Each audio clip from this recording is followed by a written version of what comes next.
Arranged marriages. Gotta talk about this. Gotta talk about arranged marriages, okay? The thing about arranged marriages is, like, as Muslims, we're very used to it, but when you try to explain it to white people, it gets a little awkward, alright? It's kind of like, you know, they're trying to understand it, but they don't. And they're trying to be supportive about it too at the same time. So it's kind of like this. So, your parents are arranging this marriage?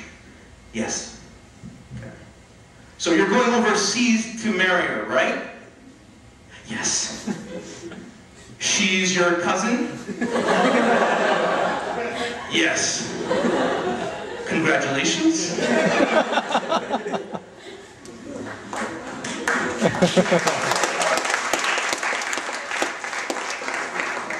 funny thing about brown people is, you know, there's certain things we don't talk about. I don't know, you know, like the Pakistanis, you know, we don't talk about when women are pregnant in our community, we kind of just acknowledge it.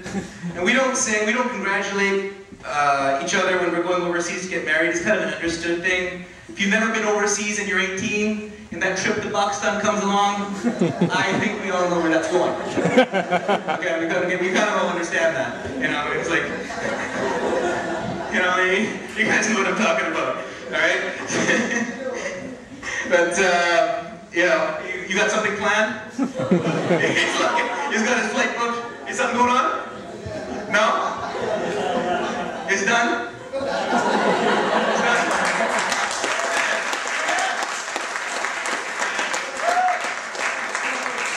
Well done, my friend. Back in my day, we just had mail, no email. One letter every 6 months, a long distance call wasn't even worth it. It's too expensive.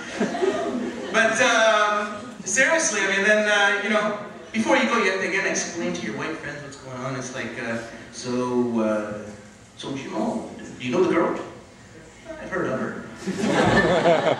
Seen some studio pictures. Seen airbrushed. Jamal, are you sure about this? Well, if they are airbrushed, this whole thing is off, because the whole marriage depends on those pictures. That's all I know. So I was just down in Pakistan for one of my friends. She was down there. She's Canadian born. She was marrying a Pakistani guy out in Pakistan. So I went down there and last month. And really interesting, because you never know what the intentions of the person you're marrying overseas could be. You know, you just never know what their intentions are, right? So I went down to the marriage hall, and you know, I saw these signs because there were a bunch of marriages that day, and one of the signs said, you know, the Rahim marries Sonia marriage wedding. Then the other one said the Ali marries Priya marriage. Then my friend's sign, I saw that, it said the Abdul marries Canadian visa.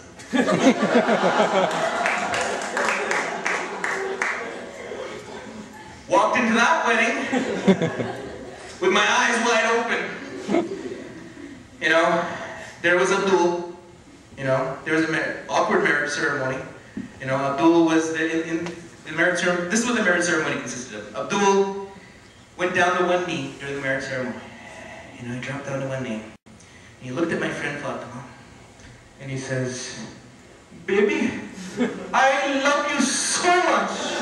All the email you sent me was terrific. I love you so much. You complete me." Then he popped the question. "Fatima, will you sponsor me?"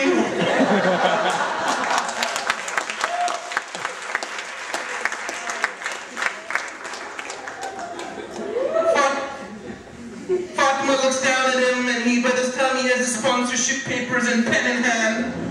And she's like, "Shut up! You had me a visa! You had me a visa!" Beautiful. It was a beautiful ceremony. I mean, I was in tears. Just in tears. And it was a beautiful relationship. I mean, I remember when Abdul and Fatima came back to Canada, I mean, They landed at Vancouver International Airport, and right on the tarmac, right on the plane, Abdul Pop went down to one knee again. He's such a romantic. He went down to one knee again. And he's like, and he pops another question. Baby, I know you so long, I love you like crazy. I need you in my life so bad. But, then he pops the question. Fatima, will you sponsor my parents?